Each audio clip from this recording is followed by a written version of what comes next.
En 1979, un jeune homme de 7 ans a quitté la ferme de son père pour la ville de Détroit. À l'époque où les seuls moyens de transport étaient les trains ou les calèches, et où les premières automobiles étaient surtout considérées comme des machines de course pour les riches, ce garçon allait plus tard ouvrir sa propre entreprise automobile et changer complètement l'industrie automobile pour en faire ce qu'elle est aujourd'hui.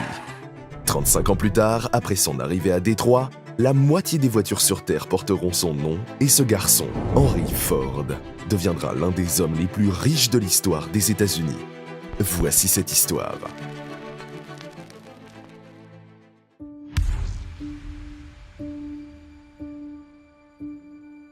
Henry Ford est né dans la ferme de son père le 30 juillet 1863, dans ce qui est aujourd'hui Dearborn, dans le Michigan. Son père, William Ford, possédait une ferme où tous les membres de la famille vivaient et travaillaient. Étant l'aîné de 6 enfants, Henry était censé reprendre l'entreprise de son père. Cependant, il n'était pas du tout comme son père et ne s'est jamais intéressé à son entreprise. À l'époque, les travaux agricoles étaient beaucoup plus lents et rigoureux qu'aujourd'hui et nécessitaient beaucoup de travail. Henry fait de son mieux pour aider son père dans les champs, mais il déteste y passer du temps. « Je n'ai jamais eu d'amour particulier pour la ferme. C'est ma mère à la ferme que j'aimais. » Henry n'aimait pas non plus l'école et, comme beaucoup d'enfants de son âge, il n'a pas poursuivi ses études au-delà du lycée. Il préférait apprendre par lui-même et, dès son plus jeune âge, il s'est intéressé à la mécanique. Sa curiosité pour les machines l'a amené à étudier toutes les pièces de machinerie qu'il trouvait. À l'âge de 12 ans, son père lui offre une montre de poche et, après en avoir étudié les mouvements, il apprend à la démonter et à la remonter en quelques minutes, comme les montres de ses amis et de sa famille. Cela lui vaut une réputation de réparateur de montres, car il répare également les montres des habitants de la ville. À l'âge de 13 ans, Henry a vu une machine à vapeur pour la première fois de sa vie lors d'un voyage scolaire dans l'une des entreprises de Détroit. C'est alors que sa passion pour la mécanique est devenue une obsession, et pendant les années qui ont suivi, elle est devenue son nouveau passe-temps. À l'âge de 15 ans, Henry avait déjà construit sa première machine à vapeur. Mais la vie d'Henry change lorsqu'il perd sa mère, Mary Ford, à la suite d'une maladie soudaine. Henry avait partagé un lien profond avec sa mère et était plus proche d'elle que de n'importe qui d'autre dans la ferme. Dévasté et blessé, Henry ressent une haine croissante pour la ferme et commence à chercher des moyens de s'en échapper, car elle contient trop de souvenirs de sa mère bien-aimée.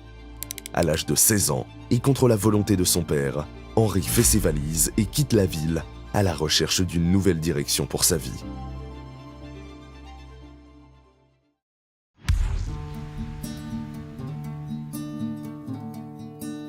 À l'époque, Détroit devenait rapidement une ville industrielle, grâce à la machine à vapeur, et la ville avait besoin de jeunes ingénieurs pour le travail. C'est là, à Détroit, qu'Henry se plonge dans l'apprentissage des machines et des moteurs.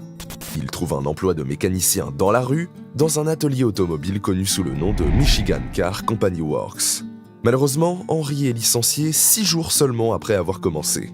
Après une période de chômage, il trouve un emploi d'apprenti au James Flower & Brothers Machine Shop, où il gagne 2,6 $ par semaine. Mais ce n'est pas suffisant pour payer son loyer, alors Henry fait un bon usage de son obsession d'enfance. Il trouve un travail de nuit comme bijoutier, nettoyant et réparant des montres 6 heures par nuit et 6 jours par semaine, pour 3 $ par semaine. Malgré tous ces emplois pour survivre, Henry continue d'étudier et d'expérimenter les machines dès qu'il en a le temps. Mais en 1882, à l'âge de 19 ans, Henry Ford décide de retourner à la ferme familiale. Comme il détestait toujours l'agriculture, il ne travailla que très peu et passa le plus clair de son temps à jouer et à expérimenter les machines qu'il trouvait à la ferme. Pour son bonheur, son père avait acheté une machine à vapeur portable qui était rapidement devenue la norme parmi les fermiers. Henry passe le plus clair de son temps avec cette machine et devient si doué qu'un voisin de la ferme de son père le paye 3 $ pour qu'il fasse fonctionner sa machine à vapeur pour lui. Le représentant de district de la Westinghouse Engine Company de Schenectady, à New York, entendit parler du talent d'Henry et l'entreprise l'engagea. Le travail d'Henry consiste à parcourir le sud du Michigan pour installer et entretenir les tracteurs à vapeur Westinghouse.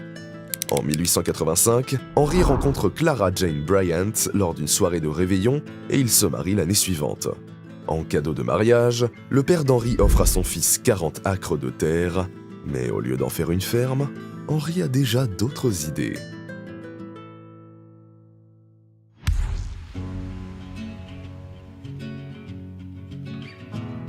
En 1891, Henry et Clara s'installent dans un petit appartement à Détroit.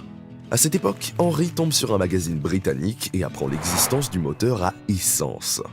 Ce soi-disant moteur à essence était produit en petite quantité par un ingénieur allemand nommé Nicolas Otto et était très différent et beaucoup plus efficace que les moteurs à vapeur.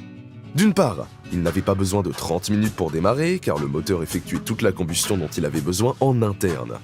Bien que ce nouveau moteur devienne rapidement très populaire en Europe, seules quelques personnes en ont entendu parler aux États-Unis et Henry est l'une d'entre elles. Par chance, il a trouvé quelqu'un en ville qui en possédait un. Henry tombe immédiatement amoureux du moteur à essence, mais il ne comprend pas comment il fonctionne et le fait que le moteur à essence soit alimenté par une étincelle électrique le rend encore plus difficile à comprendre. Henry savait tout ce qu'il y avait à savoir sur les machines à vapeur, mais il ne connaissait rien à l'électricité. Sachant qu'il devait en apprendre davantage, Henry a postulé pour un emploi d'ingénieur de nuit à la Edison Illuminating Company pour un salaire de $40 par mois. À l'époque, cette société était la plus grande entreprise d'électricité de Détroit et produisait de l'électricité pour 1000 foyers de la ville à l'aide d'une machine à vapeur, ce qui rendait Henry plus que qualifié pour y travailler.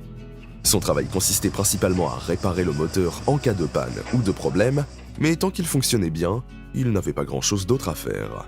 Cela laisse à Henry plus de temps qu'il n'en faut pour se plonger dans l'étude de l'électricité et de son fonctionnement. En 1893, Henry et Clara accueillent leur premier et unique enfant, Edsel Bryant Ford, et 3 mois seulement après sa naissance, Henry est promu au poste d'ingénieur principal avec un salaire de $100 par semaine. Cette même année, Henry réussit à créer son premier moteur à essence fonctionnel, première étape de son rêve de créer une automobile. Ce n'est que le 4 juin 1896, à 1h30 exactement, qu'il achève enfin sa voiture expérimentale à moteur à essence, qu'il baptise quadricycle. Le quadricycle était essentiellement un engin rudimentaire composé de 2 bicyclettes placées côte à côte et alimentées par un moteur à essence. L'expérience a été couronnée de succès, mais avec quelques détails. Cette voiture expérimentale n'avait pas de frein et ne pouvait pas non plus faire marche arrière. Mais le plus gros problème était qu'elle n'avait pas de système de refroidissement et qu'elle avait donc tendance à surchauffer après avoir fonctionné pendant un certain temps. Henry a apporté plusieurs modifications à la voiture, dont la plus notable a été l'ajout d'un système de refroidissement. Il a ensuite vendu le véhicule pour $200 et a utilisé l'argent pour son prochain grand projet.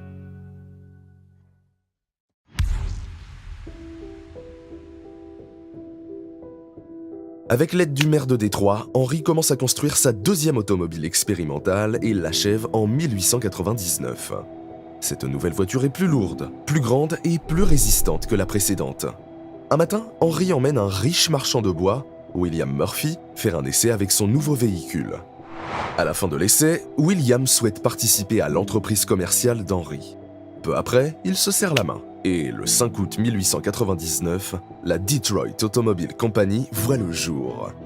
Malheureusement, l'entreprise a échoué 1 an plus tard pour certaines raisons. Les idées d'Henry pour améliorer l'automobile qu'il construisait ne coïncidaient pas avec les idées des investisseurs, qui faisaient pression sur lui pour qu'il fabrique des voitures de tourisme. Une autre raison est que la plupart des pièces nécessaires à la fabrication des voitures sont produites par différentes entreprises et que, par conséquent, chaque fois qu'une livraison est en retard, toute l'usine doit s'arrêter et attendre la livraison. Cela prenait beaucoup de temps par rapport à la production. Sa première voiture, qu'il a appelée Delivery Wagon, a pris 6 mois à construire et seulement 20 exemplaires ont été construits au cours des 2 premières années d'existence de l'entreprise. En conséquence, Henry est licencié, mais malgré l'échec de sa première entreprise, il reste optimiste. L'échec est tout simplement l'occasion de recommencer, cette fois-ci de manière plus intelligente. D'une certaine manière, Henry a été soulagé lorsqu'il a été licencié, parce qu'il y avait moins de pression sur lui et qu'il pouvait maintenant se concentrer sur d'autres choses. Henry a décidé de se concentrer sur les courses de voitures. La raison en est simple, les courses de voitures étaient devenues un sport très populaire aux États-Unis, et Henry voulait une plateforme pour présenter ses voitures et leur qualité. En outre, bien qu'il connaisse de nombreuses personnes dans la ville, beaucoup d'entre elles ne sont pas disposées à investir dans ses idées après ce qui s'est passé avec la Detroit Automobile Company. 1 an plus tard, la nouvelle voiture de course de Ford a battu le véhicule du constructeur automobile de Cleveland, Alexander Winton, qui était le meilleur pilote de course du pays. Le véhicule de 26 chevaux d'Henry est devenu célèbre dans toute la ville, et ce genre de popularité a donné aux investisseurs la confiance dont ils avaient besoin pour soutenir Henry une deuxième fois. C'est ainsi qu'est née la Henry Ford Company, dont Henry est l'ingénieur principal. Mais peu de temps après, le poste d'Henry est à nouveau menacé. En effet, Henry continue de travailler dans la construction de voitures de course, ce qui irrite ses investisseurs. Ils voulaient qu'Henry crée des voitures de tourisme qu'il pourrait vendre au public, et ils ont donc fait appel à un autre Henry Martin Leland, pour exécuter leurs ordres. Ford, furieux que quelqu'un d'autre ait été engagé pour prendre sa place, quitte l'entreprise. Dans son autobiographie, Henry est cité comme suit. « J'ai démissionné, déterminé à ne plus jamais me soumettre à des ordres. » Henry Leland, quant à lui, a suivi les souhaits de ses investisseurs et a créé ce qui est aujourd'hui la Cadillac. Avec le départ d'Henry Ford, le nom d'entreprise passe de Henry Ford Company à Cadillac Motor Company. Henry et un ancien coureur cycliste, Tom Cooper, continuent à construire des voitures de course. En 1902, ils conçoivent la Ford 999, une voiture de 80 chevaux qui est pilotée par Barney Oldfield, un ancien coureur cycliste qui n'avait jamais conduit de voiture de sa vie et qui surpasse à nouveau la voiture de Winton. En 1904, la nouvelle voiture d'Henry a battu tous les records américains en atteignant une vitesse maximale de 147 km/h. Grâce à ces records et victoires, Henry s'est imposé comme le plus grand concepteur américain de voitures de course. Fort de cette réputation, il savait que les investisseurs le soutiendraient à nouveau lorsqu'il serait prêt à créer sa troisième entreprise.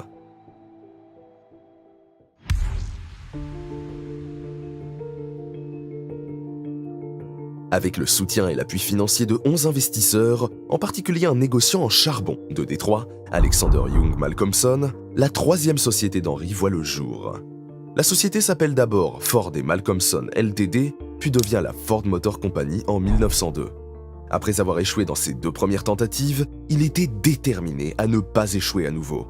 Ford se concentre sur la création d'un véhicule abordable pour le commun des mortels. À l'époque, posséder un véhicule était un luxe que seuls les riches pouvaient s'offrir. En effet, ces véhicules étaient fabriqués par des ingénieurs extrêmement compétents et la plupart des voitures produites étaient strictement destinées à la course. Lors de la création de sa nouvelle entreprise, Henry a fait une déclaration à ses associés et investisseurs. « Je construirai une automobile pour la grande multitude, fabriquée avec les meilleurs matériaux, par les meilleurs hommes qui seront embauchés selon les modèles les plus simples que l'ingénierie moderne puisse concevoir, à un prix si bas qu'aucun homme ayant un bon salaire ne sera incapable d'en posséder une. » Henry Ford avait le don d'identifier et d'attirer les hommes les plus talentueux du secteur. Il engagea plusieurs jeunes brillants qui partageaient sa vision et y croyaient. En ce qui concerne la conception de la voiture, Henry en a fait plus de 20, jusqu'à ce qu'il en trouve enfin une qui fonctionne. Il l'appelle le modèle A. Au cours des 5 années suivantes, Henry a continué à améliorer le modèle A jusqu'à atteindre le modèle N. Mais au cours de ces 5 années, ce qui a vraiment changé, ce ne sont pas les améliorations apportées à ces voitures, mais la manière dont elles étaient fabriquées. L'une des leçons qu'Henry a tirées de l'échec de ses entreprises est l'importance d'avoir un fabricant chargé de fournir les pièces les plus importantes pour la construction de ses voitures. Il a donc trouvé un atelier d'usinage à Détroit pour s'acquitter de cette tâche.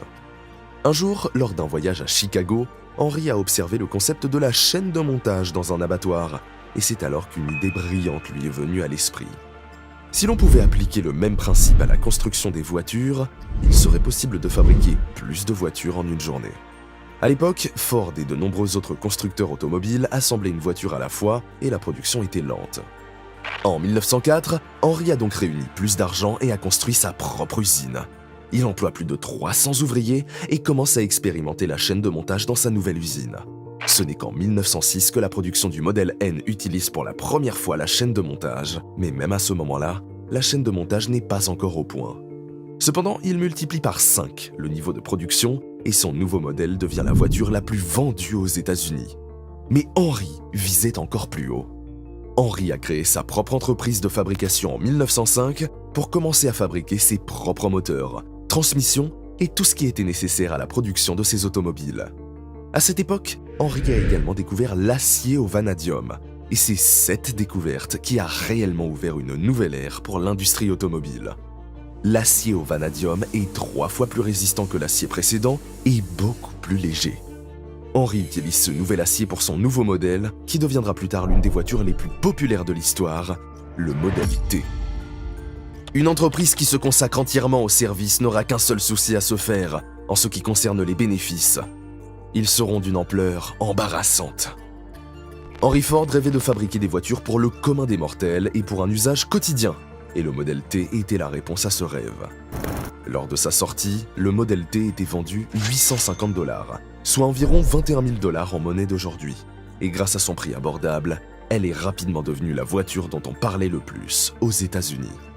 Quelques jours après son lancement, 15 000 commandes ont été passées et la Ford Motor Company est rapidement devenue la plus grande entreprise automobile du pays. Que pouvait-il vouloir de plus ?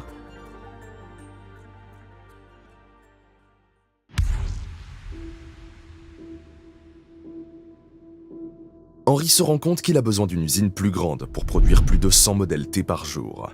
En 1910, il construit donc une nouvelle usine à Highland Park, dans le Michigan. Après plusieurs expériences, la chaîne de montage a été officiellement mise en service en 1913.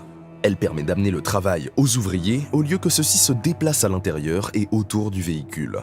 Le véhicule est traîné le long de la ligne, construit étape par étape, et le nouveau processus réduit le temps de production de 12 heures à 90 minutes. En 1914, la production de 300 000 véhicules dépassait celle de tous les autres constructeurs automobiles réunis. Entre 1910 et 1916, le nombre de modèles T produits passe de 20 000 à près d'1 million.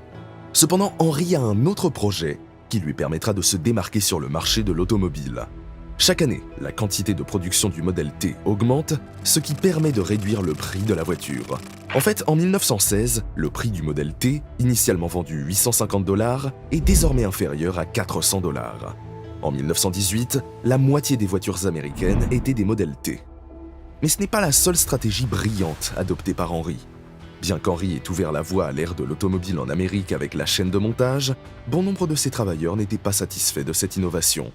Beaucoup d'employés trouvaient ennuyeux de faire toujours la même chose, et les artisans qualifiés parmi eux trouvaient leur nouveau travail insultant, puisqu'ils n'étaient chargés que de 2 tâches au lieu de construire une voiture complète. En conséquence, les ouvriers commencent à quitter Ford pour travailler dans d'autres entreprises. Pour remédier à cette situation, Henry double le salaire des ouvriers, le portant à 5 $ par jour. De nombreuses entreprises se sont moquées de cette décision, pensant qu'elle entraînerait la faillite de l'entreprise. Mais c'est le contraire qui s'est produit. Des mécaniciens de tout le comté se sont rendus à Détroit en quête d'un salaire plus élevé. Henry Ford n'a pas seulement augmenté les salaires des mécaniciens qui travaillaient désormais pour lui, mais il leur a également accordé 1 heure de moins que le nombre d'heures qu'ils étaient tenus de travailler. Ce changement d'équipe a permis à Ford d'embaucher un nouveau groupe d'ouvriers pour une 3e équipe et de créer une entreprise fonctionnant 24 heures sur 24. Bientôt, de nombreuses autres entreprises automobiles ont dû faire de même, de peur de perdre leurs travailleurs au profit de Ford. Henry avait changé le monde des affaires et de la fabrication aux États-Unis. Il n'y a qu'une seule règle pour l'industriel: fabriquer des produits de la meilleure qualité possible, au coût le plus bas possible, en payant les salaires les plus élevés possibles. En 1919, Henry Ford, lassé de l'ingérence d'autres investisseurs dans l'entreprise, décide de les racheter tous. Il en résulte plusieurs millionnaires à Détroit, mais Henry Ford devient également l'unique propriétaire de la plus grande entreprise automobile du monde. Henry a ensuite nommé son fils de 26 ans, Edsel Ford, président de la société, mais c'est lui qui a continué à diriger l'entreprise.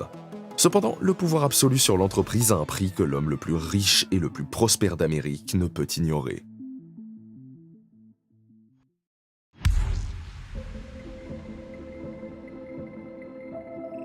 Henry continue de croire que le modèle T est la voiture que la plupart des gens veulent. Il ignore la popularité croissante de voitures plus chères, mais élégantes et confortables, comme la Chevrolet. En homme têtu qu'il était, il refusait d'écouter les autres dirigeants de Ford ou même son propre fils Edsel lorsqu'il disait qu'il était temps d'avoir un nouveau modèle. À la fin des années 1920, Henry ne pouvait plus ignorer la chute des ventes. Il décida donc de fermer la chaîne de montage du modèle T et de commencer à concevoir une toute nouvelle automobile. Le nouveau modèle A est lancé en 1927. Mais cette voiture n'est plus produite à Highland Park, mais dans une usine plus grande située à Rock River, dans le Michigan. Dans sa nouvelle usine, Henry souhaitait disposer de toutes les étapes du processus de fabrication, depuis le raffinage des matières premières jusqu'à l'assemblage final de l'automobile, ce qu'il a réussi à faire. Henry réussit à faire de son usine la plus grande du monde, produisant de l'acier, du verre, des pneus et de nombreux autres composants pour les voitures. Cependant, le contrôle absolu du processus décisionnel de l'entreprise n'est plus la formule du succès. Et en 1936, Ford Motor Company est tombé à la 3e place sur le marché américain, derrière General Motors et Chrysler Corporation. Même avec la dernière innovation d'Henry, le moteur à 8 cylindres, ce n'est pas suffisant. Les choses ne font qu'empirer, et avec le début de la Grande Dépression, Ford est contraint de licencier des travailleurs et de réduire leur salaire. En 1943, le fils d'Henry est décédé d'un cancer de l'estomac. Monsieur Ford a donc continué à diriger l'entreprise pendant les 2 années suivantes, avant de céder le contrôle de la Ford Motor Company à son petit-fils, Henry II. Henry se retire de l'entreprise et meurt d'une hémorragie cérébrale le 7 avril 1947. La vie est une série d'expériences dont chacune nous rend plus grands, même s'il est parfois difficile de s'en rendre compte. Car le monde a été construit pour développer le caractère, et nous devons apprendre que les revers et les chagrins que nous endurons nous aident dans notre marche en avant. Aujourd'hui, Ford Motor Company a une valeur boursière d'environ 50 milliards de dollars et reste l'une des plus grandes entreprises automobiles au monde. Merci d'être resté jusqu'à la fin, n'oubliez pas d'aimer la vidéo et de vous abonner si vous l'avez appréciée. Pour l'instant, à la prochaine fois.